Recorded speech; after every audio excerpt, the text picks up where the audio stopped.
पंजाब केसरी में आपका स्वागत है। मैं हूं विवेक तिवारी।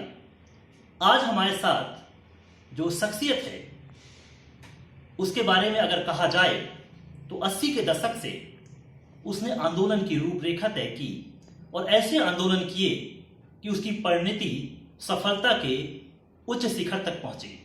जी हां, हमारे साथ हैं बीजेपी के वरिष्ठ नेता पंडित राममूर्ति मिश्रा, जो कि इस वक्त बीजेपी के नाम से पहचाने जा रहे हैं, लेकिन इनकी जो पृष्ठभूमि है वो कांग्रेस की है और इनको लाने वाले राजनीति में, या अगर कहे जाए तो एक साथी जो थे मध्य प्रदेश के पूर्व मुख्यमंत्री कमलनाथ जी हैं। तो किस तरह से उतार चढ़ाव राजनीतिक जीवन में आए, हम उनसे जानना चाहेंगे। पार्टी को खड़ा करने वाला, मध्य प्रदेश में महापौर में पहचान दिलाने वाला अचानक बीजेपी ज्वाइन कर ले, कुछ अटपटा सा नहीं लगता? जब परिस्थितियां विपरीत बनती हैं तो हालात अपने आप परिवर्तित हो जाते हैं। जहां तक कांग्रेस की पृष्ठभूमि से भारतीय जनता पार्टी की पृष्ठभूमि में जुड़ना, मैं इसे एक इत्तेफाक कहूँगा, या वो घटनाक्रम जो बना, जो हमें मर्माहित किया।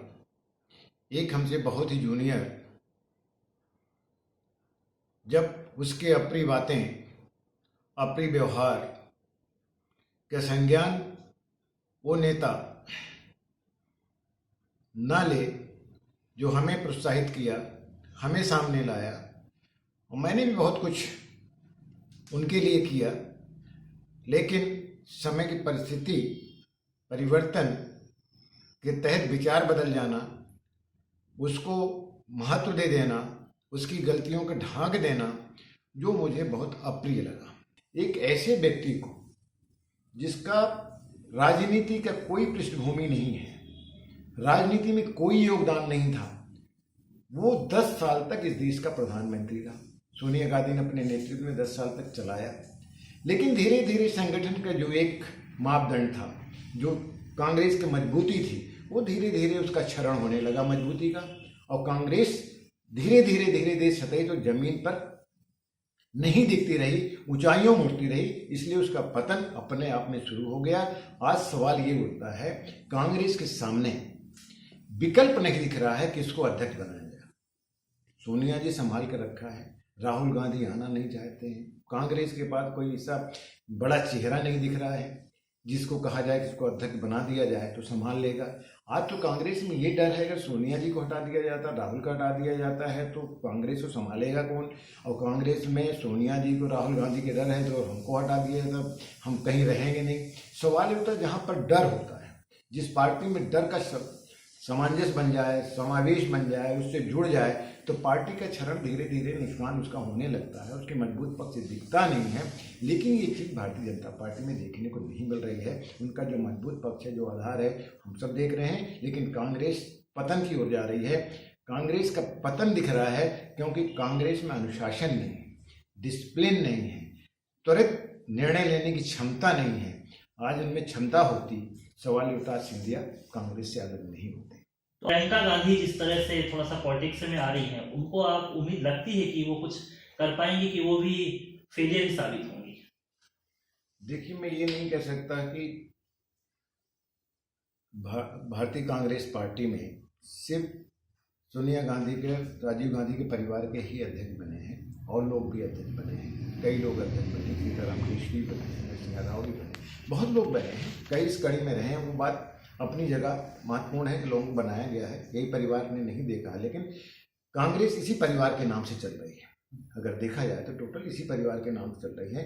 कोई नेता सेकंड लाइन तैयार नहीं किया कांग्रेस ने, और इसी तरह प्रदेश में प्रोविंशियल लीडरशिप में सेकंड लाइन नहीं तैयार की गई।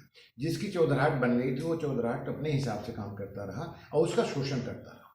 सवाल उठता, कांग्रेस को जो सेकंड लाइन में नेता खड़े हो सकते थे, जिनमें काम करने की क्षमता थी, जिनकी कार्यशैली थी कांग्रेस को आगे बढ़ाने की, उनको भी पीछे धकेल दिया जाता। चाटुकारिता भारतीय जनता पार्टी में नहीं है, लेकिन कांग्रेस में उसकी भरमार है।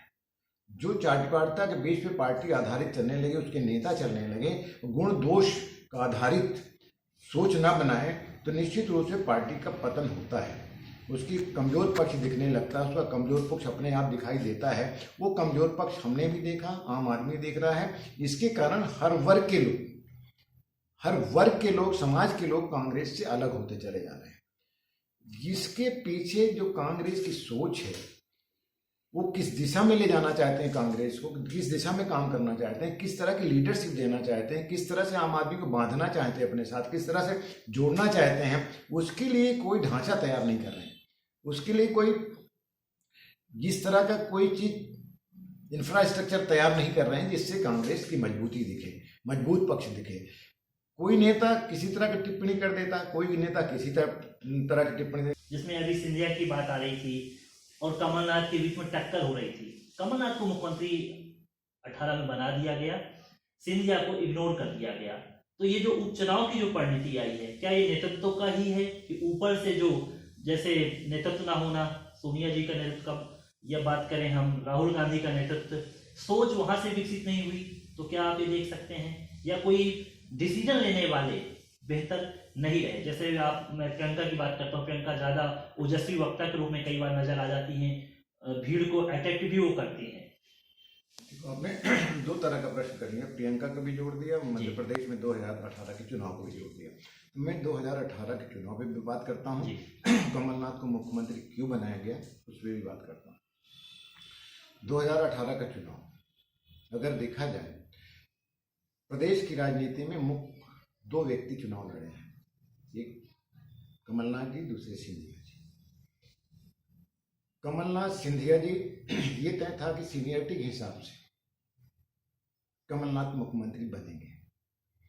आवाज पब्लिक के बीच में भी, कार्यकर्ताओं के बीच में ज्यादा थी कि कमलनाथ को मुख्यमंत्री बनाना चाहिए, क्योंकि सीजन लीडर थे, एक अनुभव भी था और हर तरह की मजबूती उनके साथ थी। चुनाव हुआ, अल्पमत में कांग्रेस होने के बाद भी कांग्रेस की सरकार बन गई। सरकार बनने के बाद जिस तरह के कार्यक्रम मुखिया के रूप में कमलनाथ जी का हुआ, वो बहुत बड़े नेता हैं कमलनाथ जी, लेकिन मुझे कहने में दुख हो रहा है उन्होंने अपने परिवार को नहीं संभाल पाया, अपने परिवार को एक सूत्र में बांधने में असफल रहे। उसके पीछे का कारण उनका अपना दहशत, उनका अपना डर किस तरह का था, इसकी व्याख्या तो सिर्फ कमलनाथ जी कर पाएंगे। लेकिन जो मैं समझता हूं, जब सम्मानीय कमलनाथ जी मुख्यमंत्री बन गए थे, उस समय चुनाव के परिदृश्य में दिग्विजय सिंह टोटल बाहर थे। उस परिदृश्य में सिर्फ सिंधिया जी और कमलनाथ जी दिख रहे थे। क्या कारण बना कि माननीय कमलनाथ जी मुख्यमंत्री बन जाते हैं? मुख्यमंत्री बन गए, 4-5 महीना तो बड़े शांति के साथ चलता रहा, 6वें महीने से विरोधाभास की स्थिति बनने लगी। ऐसे क्या कारण था?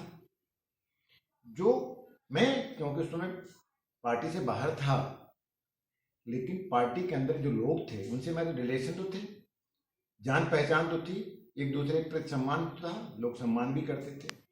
जितने विधायकों से मैं मिला, जितने मंत्रियों से मैं मिला, उनकी सबसे बात अटपटी लगती थी कमलनाथ जी की। उनसे जब लोग मिलने जाते थे तो कहते चलो चलो चलो। इसकी व्याख्या कौन करता था? विधायक और मंत्री। मंत्रियों को, जो सिंधिया जी के मंत्री थे, उनकी शिकायत ये थी कि उनकी चलती नहीं है, उनका एडमिनिस्ट्रेशन सुनता नहीं है, उनसे संबंधित अधिकारी सुनते नहीं, उनका काम नहीं होता है। जो चीज चाहते हैं उनके लोग, कमलनाथ जी या दिग्विजय सिंह चाहते वही होता है। अब सवाल ये उठता, ये तो व्यथा हो गई किसकी? मंत्री और विधायक की। अब आपका बड़ा प्रश्न है सिंधिया जी का। मैं तो एक बात कहता हूँ, जो मैनिफेस्टो बना, जो जनता से वायदा किया गया, तो उसमें ये था कि जो चीजें होंगी उसके लिए हम जिम्मेदार हैं। जो जो वायदे किए गए तो उसको पूरा करने की बात की गई थी। अब सवाल उठता, सिंधिया जिस संभाग का नेतृत्व करते हैं, या जिस डिवीजन का नेतृत्व करते हैं, या जिस अंचल का नेतृत्व करते हैं, उन्होंने अपने पब्लिक के बीच में उनका कमिटमेंट रहा होगा। उनका कमिटमेंट ये रहा है कि अगर नहीं होगा तो मैं सरकार के खिलाफ में खड़ा हो जाऊंगा, आपके साथ होऊंगा। अगर जन नेता जिससे वोट मांगता है, मैं तो मानता हूं सिंधिया जी बहुत सही थे, गलत बिल्कुल नहीं थे। जिस नेता के साथ जन नेता रहता है, जिस नेता जो आधारभूत हमारे छोटे छोटे कार्यकर्ता जो नेता होते हैं और जो जनता होती है जिससे हम कमिटमेंट करते हैं, जब हमारी स्पीच होती है, उद्बोधन होता है, तो मैं जनता से कहता हूँ कि अगर सरकार नहीं सुनेगी तो मैं आपके साथ खड़ा हूँगा। जनता तालियां बजाती है, स्वागत करता है, अभिवादन करता है। जब ऐसी परिस्थितियों में हमें जब स्वागत करता है, जब शासन हमारा आ जाता है, तो हमारी जिम्मेदारी क्या बननी चाहिए? पब्लिक के बीच में हमें क्या कहना चाहिए जब काम नहीं हो रहा है? पब्लिक के बीच में जो वायदे किए वो पूरे नहीं हो रहे, तो जब नेता जाएगा जनता के बीच में तो निश्चित रूप से यही कहेगा, हम आपकी बात मुख्यमंत्री से रख रहे हैं, सरकार के सामने रख रहे हैं। अगर सरकार हमारी बात, जो मैं आपकी बात आवाज उठा रहा हूं, अगर उसको नहीं मानेगा तो मैं आपके साथ आंदोलन करूंगा। ये सिंधिया का वर्षन भी था, ये वर्षन भी सही था, गलत नहीं था। जनता के लिए, जनता के बीच में जो वायदे हैं उसके बीच में उसके वायदों को रिपीट करके उसके साथ रहने की बात करना, ये बहुत सही बात है, मजबूत पक्ष है। अगर उन्होंने कहा था कि हम आंदोलन करेंगे तो कमलनाथ का दायित्व बनता था, कमलनाथ जी का दायित्व बनता था, सम्मानीय नेता हमें कमलनाथ कह गया। लेकिन सवाल उठता है, कमलनाथ जी को सबसे पहले पब्लिक के बीच में मैसेज देना चाहता, जो मैं छोटा सा कार्यकर्ता सोचता हूं, उनको ये कहना था कि सिंधिया जी हमारे नेता हैं, वो अपने नेताओं से कुछ वायदे किए होंगे, अपने पब्लिक से नेता वायदा किया होगा, जनता से वायदा जो किया है, जो हमारा मैनिफेस्टो में है, अगर वो बीच में जनता के बीच में जाके उठाते हैं, अगर उसको पूरा करने की बात करते हैं, नहीं होता तो उनके साथ आंदोलन में शामिल होने की बात करते हैं, तो कुछ गलत नहीं कर रहे हैं। मैं निश्चित रूप से सिंधिया जी से बात करूंगा और उसका पटाक्षेप करूंगा। मैटर उलझता नहीं, लेकिन कमलनाथ जी क्या कह गए, उनको जमीन पे आना तो आ जाए। तो ये जो 6 महीने के बाद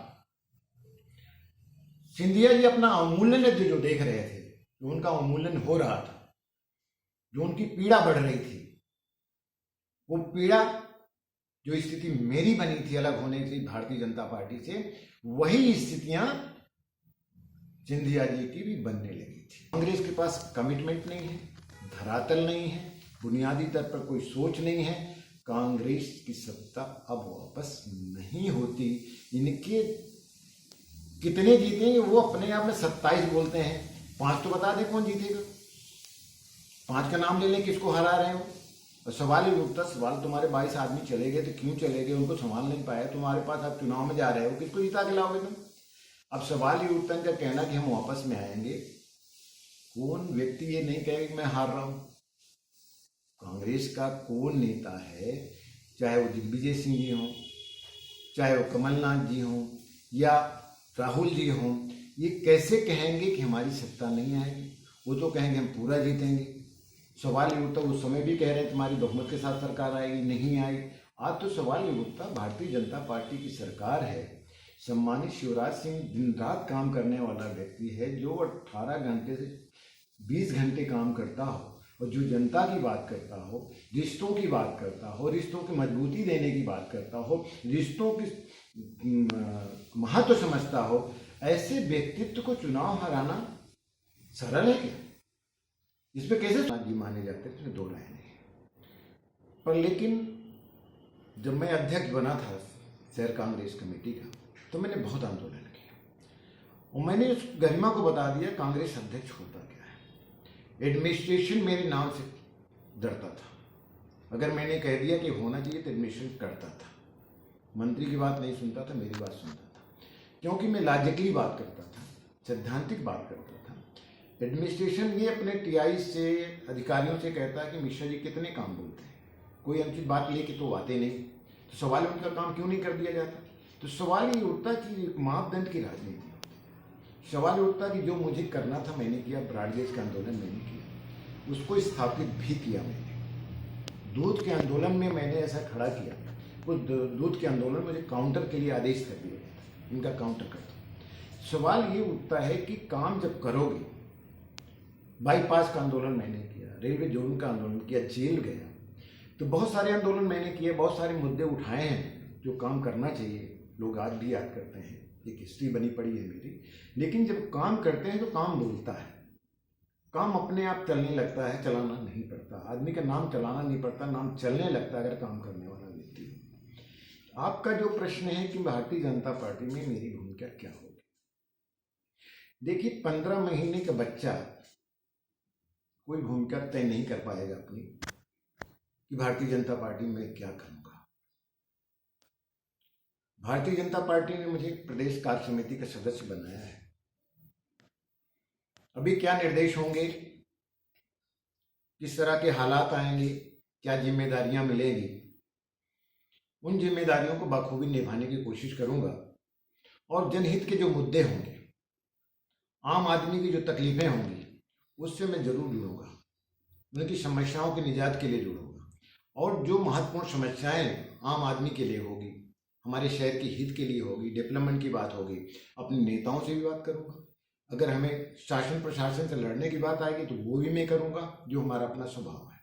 सवाल ये उठता है कि जनता के हित में आवाज उठाना वो जनता के लिए होता है, ना कि पार्टी के विरोध में होता है, ना कि अपने नेतृत्वकर्ता के विरोध में होता है। बल्कि तो नेतृत्वकर्ता को तो ये मानना चाहिए, अगर हमारा विंग का आदमी, हमारे पार्टी का आदमी जनहित के मुद्दों को हमारे सरकार के रहते हुए भी उठा रहा है, तो उसको अप्रिशिएट करना चाहिए, उसका स्वागत करना चाहिए कि जो चीजें पब्लिक की हम नहीं कर पा रहे हैं, पब्लिक उठाने वाला हमारा अपना आदमी है। तो नेगेटिव उसकी वैल्यू नहीं बनती, उसकी पॉजिटिव वैल्यू बनती है कि पार्टी में रह के पार्टी हमारी बात उठा रहा है। तो इसको इस पक्ष में लेना चाहिए। आवश्यकता अनुसार निश्चित रूप से अपनी भूमिका आने वाले समय में, कुछ समय अभी बाकी है, निश्चित रूप से कुछ न कुछ करूंगा। जो हमारे अपनी प्रकृति है, जो हमारी अपनी सोच है, उस नजरिया से निश्चित रूप से अपनी काम के महत्व को जो पब्लिक के लिए है उसको समझूंगा और निश्चित रूप से उसे करने की कोशिश करूंगा। और मैं चाहूंगा जो हमारा नेतृत्व करता है, जो हमारा नेता है, हमारे आचरण से, हमारे व्यवहार से, हमारे कृत्य से किसी तरह से उनको नाराजी न बने, जिसका भी ध्यान दूंगा। राममूर्ति मिश्रा जी, आपने पंजाब केसरी विद टॉक में बातचीत की और विभिन्न मुद्दों पर आपने बातचीत की, आपका बहुत बहुत धन्यवाद। तो पंडित राममूर्ति मिश्रा बीजेपी के वरिष्ठ नेता हैं। कांग्रेस में लंबे अरसे तक उनका राजनीतिक कार्यकाल रहा है। उन्होंने प्रदेश से लेकर शीर्ष नेतृत्व पर भी चर्चा की है, अंतर्राष्ट्रीय मुद्दों पर भी उनकी अच्छी सोच रही है। और जिस तरह से उन्होंने बेबाकी से हमारे सवालों का जवाब दिया है, हर पार्टी पर उन्होंने अपनी बात रखी है, उससे जाहिर सी बात है इस नेतृत्व को भी देखना पड़ेगा। कमलनाथ पर जो उन्होंने बात की है वो भी देखना पड़ेगा और समझना पड़ेगा कि कांग्रेस क्यों पीछे जा रही है और बीजेपी क्यों लगातार उच्च मापदंड स्थापित करते हुए आगे बढ़ती जा रही है। तो टॉक विद पंजाब केसरी में इतना ही, फिर किसी शख्सियत के साथ मुलाकात होगी। नमस्कार।